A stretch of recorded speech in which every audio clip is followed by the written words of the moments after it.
What's going on, everyone? Today I'm going to be showing you guys how to complete the new Project Overthrow missions in GTA Online. These came out with the Andreas Mercenaries DLC updates. So overall, these missions can be done with one player up to 4. In this gameplay, there is 2 people, me and my friend Mosix. However, I will also be showing you guys how to complete these missions solo as well. So I do recommend watching this video all the way through so you guys can know how to fully complete this correctly. And if you guys do find this guide enjoyable or helpful, then make sure to drop a like.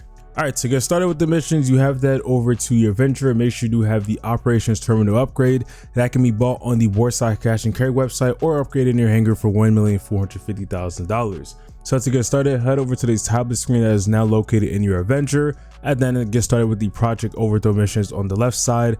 And then the first mission is reporting for duty. So this one's overall pretty simple. Head over to the quarry, and then from there you're going to be met with like a bunch of military people in Merryweather, and it's honestly really simple. All you want to do is just have somebody in the back of the plane use deterrence, while the driver does end up using the missiles or machine guns that are located now on the Avenger for you to put the upgrades on, of course. And you could just stay still or just move around and just fly around or whatever to shoot at the enemies. It's really not that bad. And if you're doing a solo, the missiles are probably going to be your best way to do this. However, if you want to, if you took out most of the jets or any of the helicopters that are in the air, do end up putting the Avenger in autopilot and then just going in the back and using the turrets to shoot at the enemies to get rid of them pretty quick. And really overall, once you get rid of the enemies that are in vehicles or stuff like that, then with this one you could just get out the Avenger, head onto the ground and just start sniping them, or just using your AR or something to kill them. I think that's honestly the best way to do it, because you don't have to waste your time trying to like fly around and just hit them with turrets. You just get on the ground, get started, and just get them out the way. And after that, head over to the container, and from there you'll be able to find the drag guard. You just have to shoot the lock that's on it. And the best thing about this is the fact that you could just park the drag guard in the back of the Avenger and just fly on over to the LSA lockup. However, of course, if you want to, you can drive there. I do not recommend doing that because there is enemies that are going to be on the road, so it's just going to make it a lot more harder. There's going to be enemies that are in the air, and the same thing applies here. If you have somebody in the back, which you just end up using, the turrets to take them out. But if you're solo, again, the missile is going to be the best way. But again, if you're solo, it's really not that bad because you can just put the Avenger in autopilot and just use the turrets as well. So it's really up to you which way you want to do it, but I think that's definitely the way to do it. And then from there, just land the Avenger in the parking lot that is across from the little LSA lockup. And then after that, the dragger will spawn outside and you'll just be able to drive it straight to the LSA lockup. And that's it for the first mission. The next mission is Falling In. This one is overall another easy mission. However, it can be a little bit challenging with the enemies. So pretty much you have to go to 3 of the cargo sites to get 3 cargo crates, and there's 1 at each, of course. And doing it with multiple players probably is going to be the easier way to do it. However, it still can be done solo. So first off, if you have multiple players, I think what a lot of people should do is just one person in the back as per usual, using the turret, taking out any enemies that are in helicopter or on the ground. And then we have the other person, which is the driver, going to be putting in autopilot and parachuting to the ground or into the water, since most of them seem to be near there. And you just go underwater or to the locations to get the cargo crate. If you are underwater, make sure to use rebreathers so you don't end up dying. And the best way that I found to get back up to the Avenger would be to use the Avenger thruster just by calling it in. Overall, really simple. What I can say though is that if you're doing it solo, it's gonna be a bit more difficult because the enemies are a bit like more aggressive, especially on hard mode. And honestly, the Avenger thruster can play the same role here. So just really overall, when you're going down into the water, just make sure to grab the crate and just try to take out as many enemies as you can. And honestly, another thing to do as well is that when it comes to the helicopters, don't fully take out every single one. When it comes to these missions, if you really want to not get them to just keep respawning, you just want to take out the shooters and just leave the helicopter drivers. And then after that, you'll be able to get the crash site cargo, and then you'll just be able to use the Avenger thrusters to go back up. If you want to, of course, especially if you're doing a solo, you can just land it on land, and after that, just walk to the location, whatever, it's up to you. So those are 2 ways that you could do it. And then once you are done getting the last piece of cargo, just deliver it to the LSA lockup once again. I do recommend going in an order where you start from the top, exploring the map, to the last part. I don't know if all the spawn locations are exactly the same, but for my closest one to the LSA lockup was the one at the Land Act Reservoir. So that's just the way that you could go, so that now you don't have to go back and forth. You just go to the one that's closest to the city, and then you just end up delivering the cargo to the location. Next mission we got is on Parade, and this is the mission that obviously everybody already hates. This mission pretty much has you taking out a few enemies in the air, which may seem simple, but actually gets a lot more harder. So for the first part, you just have to do some test, maneuvers with the new jets. If you're new to flying, then this might be a little bit harder, but if you do fly a lot of jets in the game or planes, this should overall be pretty easy for you. Now for me, I ended up failing this part because for whatever reason my stealth mode wouldn't activate, because there's this part in this mission, the first part in this mission, where you have to fly through the certain location where Merryweather is and you're supposed to activate stealth mode. However, for my plane or whatever, this wasn't working, so it just ended me blowing up as soon as I flew to that location. But my friend Moses over here was able to do the test maneuvers. I'm assuming it's a lot like flight school, so if you've done that before, it should be really easy. This is the overall simple part of the mission, just flying and just getting your target score of 30. But then now you have to end up actually getting rid of the Merryweather agents, which is the more harder part. So doing this solo is really not that bad. I think the main thing you have to focus on is just staying a bit more farther from the enemies, because if you're just going all in and taking them all with missiles or machine guns, you're just gonna get battered and killed. So keeping your distance away from a lot of the enemies is definitely the best way to go. And the same thing even applies when you're playing with players, because if you're just going all in, you're gonna get killed. So the main thing for sure is to get rid of all the jets and helicopters and people that are just really overall attacking you, and then after that focus on the Avenger. Now there's 2 Avengers, and this is the main problem because these Avengers have a lot of health for whatever reason. I think Rockstar definitely has to nerf this, but the best way that we found to do this is just go in veto mode and just shoot missiles directly at them. Just keep on shooting and shooting until they eventually blow up. Do keep your distance and also move a little bit, because the problem with these Avengers is that they do end up shooting back at you. So if you just stay in one place, they're just going to end up killing you. And just know, before the Avenger part, if you do end up getting shot from any of the jets or anything like that, at that point you might as well restart, because if you get hit one more time by the Avenger, it's over, because you pretty much could take like 2 hits from missiles or just a lot of shots before you end up blowing up. So if your jet hasn't got hit before this Avenger part, you should be cool. Just make sure to move around a little bit with the veto mode, or even switch from veto mode to regular mode and all that, and you should be cool. But just staying in one place is definitely guaranteed to just get you killed definitely really fast. So just know that the best way to do it is just move around. Solo, again, this definitely can be done. Just make sure to keep your distance. Another tip that I did here is that you can fly through like the windmill fans that are located like pretty much right there, and from there, when the Avengers do end up following you, they can end up crashing into them and blowing themselves up. However, I didn't test that out, so I'm not sure how effective that is, but that's another way that you can complete this mission really good. But definitely don't do that if you're not that good at flying, because if you end up crashing into the windmill, you already know what's going to happen. Mission number 4 is breaking ranks, and this one has you going to a Merryweather warehouse.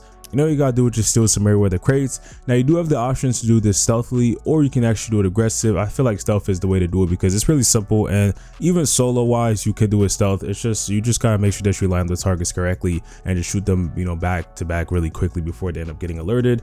But it's definitely easy to be done, whether it's solo with friends or anything like that. Just make sure you take your time and do it stealth. Again, if you want to though, you can do it aggressive. And that same rule does apply once you get inside. Of course, if you do alert the enemies already, then once you get inside, they're going to start shooting at you. However, doing it stealthy outside, heading inside, it's really up to you, but it is really simple. So once you're there, you're going to be looking for the Merryweather crates, which look exactly like this. There's about a total like 5 to 7 of them. And once you are done collecting all of them, you'll just head into the rumpo and leave the lockup. Now, at first, you will actually have a part where you have to drive the rumpo over to the location, but you have to keep a certain speed. So you just have to make sure that the rumpo doesn't go under that line down there.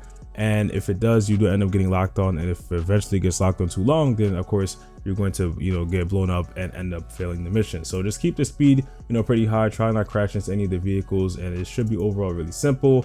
But then eventually Rooster is going to be coming and helping you out, so that now you won't have to worry about your speed at all. So overall, this is a pretty simple mission. Just avoid the enemies on the road, and if you are the one driving, or even if you just have a passenger with you, make sure that you end up shooting any enemies that come attacking you, because there are decently some of them, but it's not nothing too crazy. But you don't want them to blow up your tires or something like that to just make the mission more harder.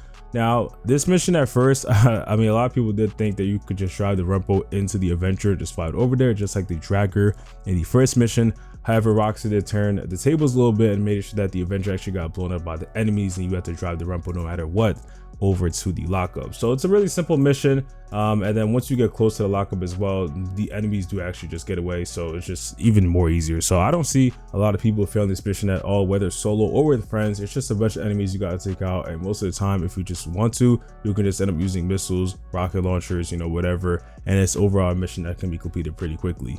Next mission is Unconventional Warfare. This one has you going over to the server farm that is located like in Blaine County. Now this one definitely has some inspiration from the Doomsday Heist, since it is very similar to one of the missions that we had in that. And really overall it starts with you in the airfield. You have B Moss, which flies you over to the server entrance, and then you jump out of the Avenger and end up, parachuting into the location. Again, you have the option to do a stealth or aggressive, doesn't really matter. We ended up doing a stealth at first, that we got caught, so again, doesn't really matter. There is going to be of course more enemies when you get caught, but it's nothing too crazy that most people can't handle. Now really you just land there and take out the enemies that are around. Again, there's not really that many, it's just a bunch of news people. In the overall simple part of this mission, you head inside and there's going to be more. Again, if you get caught, there's going to be a lot of enemies already shooting at you as soon as you enter inside. But if not, then just gotta take your time and just look around for the noose agents that are there, take them out with a suppressor and get them done. Again, there's not really that many enemies in there, but I do recommend taking your time and just watching out. There should be probably around like 10 to 20 news agents inside, and once you do get in there, you do end up finding AY Schwartzman. He should be located like near one of the servers, and when you're leaving with him, there's gonna be more enemies that do spawn in, so you gotta take them out and then head back over to the elevator where you started, and you're going to exit outside. And again, very similar to the Doomsday Heist, again, if you saw it or even played it before, there's going to be enemies outside waiting. You just got to take them out with your guns. Overall, it's nothing too crazy. There is a few I think like vehicles and stuff that do end up flying in, but it's nothing like a lot of people just can't handle. Just use a rocket launcher, railgun, machine gun, whatever you want to use. Take them out. It shouldn't take too long, and there is going to be a vehicle that you could just find around and take AY Schwartzman over to the Avenger, which is going to be located like pretty much right outside, like on the beach near the server farm. And then from there you are pretty much almost done. Head into the back of it, and again, PMOS is going to be flying you over to the location, and there is going to be some enemies that do end up like damaging the Avenger, and you do have to take them out. But that's overall the easy part, because once you head into the back, of course you have the turn, so you could just really take them out. You have helicopters and all that just spawns in, so it's probably the easiest part of this mission to just get rid of the enemies that just fly in. And it honestly just lasts maybe around like 2 minutes, and then after that you just end up landing at the location and you're done with that mission. And then for the final mission, it is Shock and Awe, and this one has you going over to the Meriwether HQ. You're going to be taking out any enemies that you end up seeing and head over to the control center. However, when you get there, the signal strength will be a little bit blocked, so you have to end up taking out the signal jammers, which are actually located pretty much around the location. It's going to tell you exactly where it is on the map, and this actually kind of does point toward AY Schwartzman, since he does have these signal jammers that you can take out in free mode. So Rockstar did have a little bit of a Easter egg there, so that's kind of cool. But besides that, once you do end up taking out the signal jammers, you head back up to the office. You get the cargo, and then after that you have to head back to your Avenger. Again, more enemies are going to be spawning in, so watch out, but it's nothing too crazy. But I do recommend taking your time, especially if you are solo, and then head over to Fort Zancudo. And that is it for the mission. That is literally it. It's really simple. I think the last mission is probably one of the more easier ones. And Rockstar, for whatever reason, really did not implement that many enemies into Meriwether HQ. I would expect, since it is the headquarters, that would have a lot more enemies and maybe like more helicopters and stuff, but really it's just like a few enemies, maybe like 20, and then you just take them out. You get the signal jammers, maybe like 10 to 20 more. Really simple, but again, I do recommend not rushing this part, because you never know, some enemies do end up just spawning out of nowhere. But that's all 6 missions that are part of Project Overthrow. I hope you guys did enjoy this guide. Again, if you found it helpful or enjoyed it, then make sure to drop a like. If you have any questions, let me know in the comment section down below. This is probably one of the easiest and fastest ways to complete all 6 of these missions. And also don't forget to subscribe and put up post notifications, and I'll see y'all in the next one. Peace.